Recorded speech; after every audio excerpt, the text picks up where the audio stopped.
3 months into the presidency of Bola Ahmed Tinubu, and it looks like he has a lot on his desk. Now, some of these issues, challenges that came, precedes his administration, like the fuel subsidy removal and how to deal with its consequences and impact on Nigerians. But others are happening right under his presidency, like the coup in Niger. And one wonders how the president will handle all of this. Welcome to Standpoint. I am Precious Amayo. Now let's start with the coup in Niger. Just 45 days, or barely 45 days into his administration, the president was made the chairman of the authority of heads of states of ECOWAS heads of state and government, rather. And shortly after that, there was a coup in Niger. The development around that coup ever since has been remarkable. It has been rapidly unfolding. But what we know now is that a date has been assigned for ECOWAS to militarily intervene in Niger to try and restore constitutional rule. And that's according to defense chiefs who met on Thursday and Friday in Accra, Ghana. The defense chiefs held a two-day meeting in Accra to discuss the deployment of a standby force to Niger as directed by the heads of state. Now, the heads of state of the sub-regional bloc last Thursday ordered the activation and deployment of a standby force should the military junta there refuse to return power back to detained President Mohamed Bazoum. Now, joining me to talk about this is a professor of political science, Babafemi Badijo. Good to have you join us. Thank you very much. Pleased to join you. Now, Prof, let me start with the latest. This report that we're getting where the military chiefs of the ECOWAS are saying a date has now been set for that military intervention. What's your reaction to that? Well, they did say that yesterday in Accra, that the D-Day is known to them and they don't want to disclose it. Of course, one doesn't expect that if you're going to war, you will declare when you are going to attack the enemy. But the situation is, are we going to war over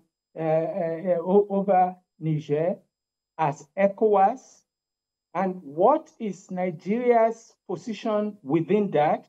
But before going into those details, I could also raise the question that, in fairness, Dr. Abdel Fattah Musa, the Commissioner for Political Affairs, Peace and Security, did indicate that they are ready to give diplomacy, negotiations, as the first line of action, but that they are ready to intervene as, quote, the last resort. Now, the issue is, if you're going into negotiation, why do you have to start by threatening?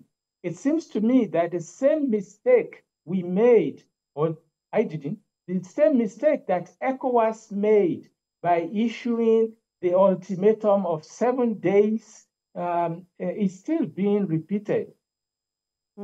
And Prof, a lot of people will say, look, perhaps ECOWAS is trying to explore the carrot and stick approach. But what impact is that having on the disposition of the military junta in Niger? And do you think that enough has been done in terms of diplomacy and mediation? Well, you are very right. There are people who are going to say that, yes, you don't take any of the options off the table. Okay, we can look at whether there is even actually an option to go inside, because of I know Dr. Abdel Fattah Musa said that we have the countries who are present in Accra. He spoke about 11 of them, and it's important that 4 were not present. The Niger, where the problem is, Burkina Faso, Mali, Guinea, and surprisingly, Cape Verde, meaning ECOWAS itself is not even united. I don't know what happened inside, but what we can see openly is that ECOWAS is not united over the question of intervention. However, if you are going to send a mission to go and talk to them, you may get a better reaction if you had been a bit silent without the threat that we are coming for you at the earliest opportunity. That's the point I'm trying to make. Nothing much is lost because both sides are issuing threats of their own. The Nigerian leadership are saying that they are going to put President Bazoum to trial. The question for me is, would you allow, if you're still talking about your military option, would you allow Bazoum to be killed? And if Bazoum is killed as you are arriving, even if you defeat the Nigerian, are you going to force democracy on them? Are you going to be the one that will now assemble under what legality? Are you going to assemble the people to say, okay, let's now set up your government? We are going to supervise that election because you would also have broken the possibilities that are there. And I should also introduce something that's important into this discussion. And that's the fact that the African Union met, the Peace and Security Council of the African Union met, and at the end of about 10 hours meeting, from what I understood, they came out resolutely saying that they do not support ECOWAS military intervention in Mali. They only suspended the membership of, intervention in Niger. They only suspended the membership of Niger at the African Union. So invariably, there was an opportunity. Will that create a challenge if you have the African Union and ECOWAS at loggerheads on this particular issue, on how to proceed with the military intervention? Well, it is a challenge because all it says is that, one, you do not have the support of the other members of the African Union as should be expected. So if indeed Algeria wants to object to your presence in Niger, you cannot do anything against that. You cannot go back to the African Union as to why is Algeria here, because the African Union had decided that it wasn't going to endorse what ECOWAS was trying to do. And Prof, what will a military intervention in Niger look like? What different scenarios will it create? Well, I have been asking myself, honestly, whether there is a military intervention option at all. Now, it could just be a bluff that we have a date and this and that, but they did say clearly that they will have to go back to their heads of state. They will not meet anymore. It will be the heads of state that would indicate. But Dr. Abdel Fattah Musa was like, we don't have time to waste anymore. We are tired of, he's tough talking. Who is it affecting? Is it making any difference to the junta in Niger?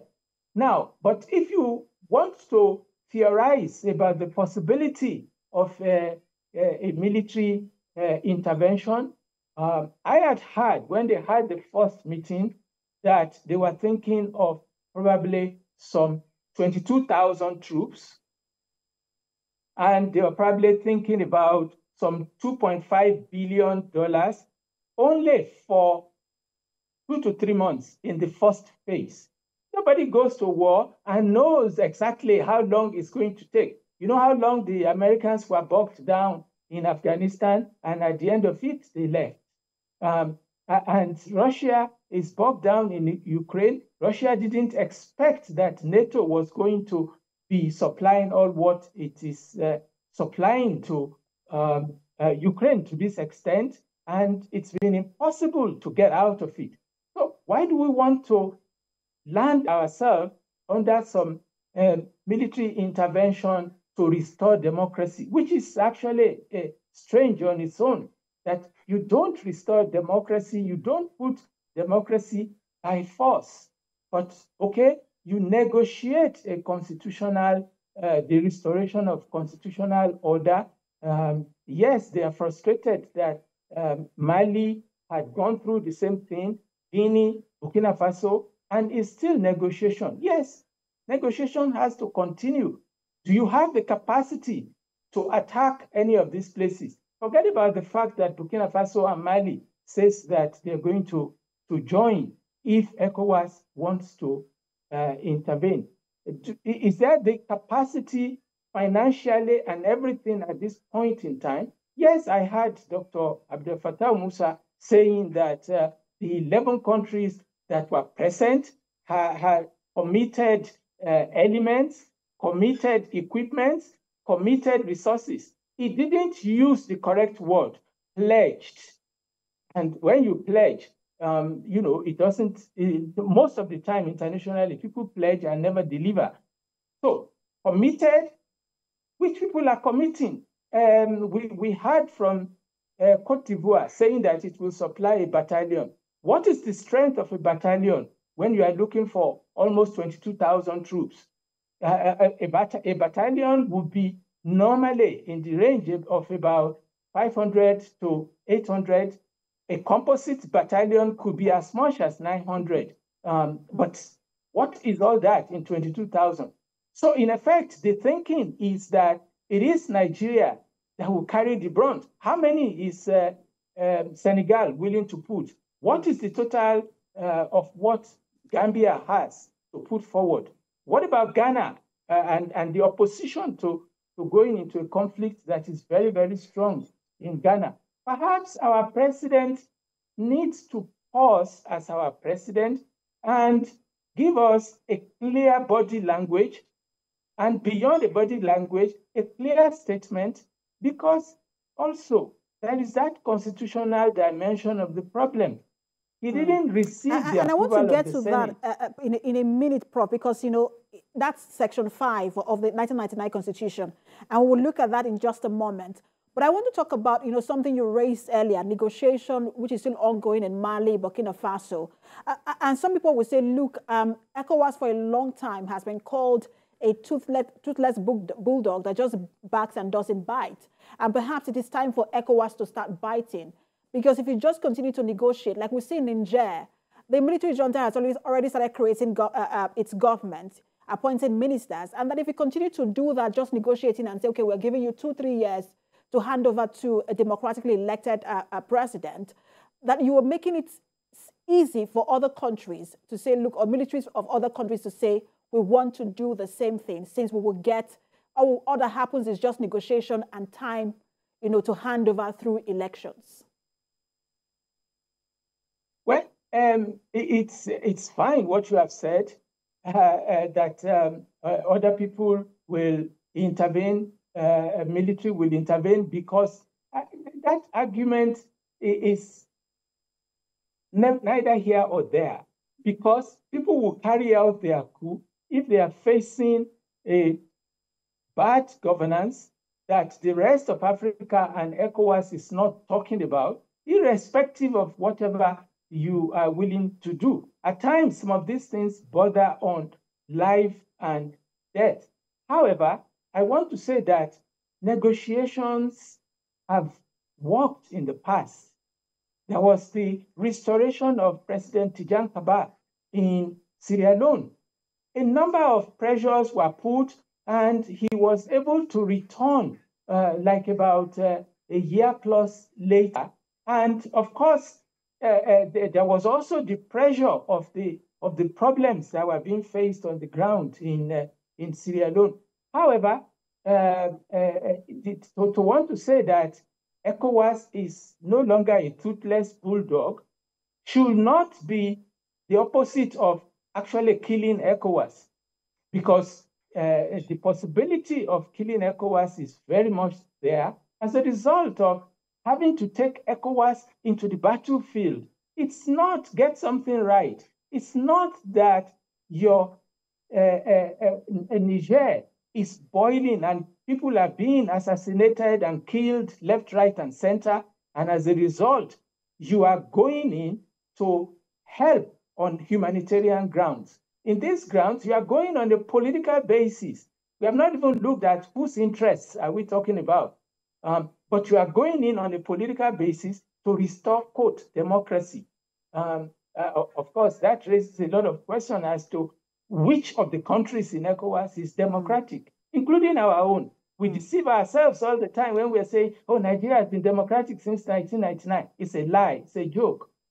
But we need not get into that. I can give you a small anecdote of a Gambian friend of mine that normally laughs at me each time we gathered to eat lunch when I used to work for the UN in Nairobi. And he would call all the other people, come and see this guy.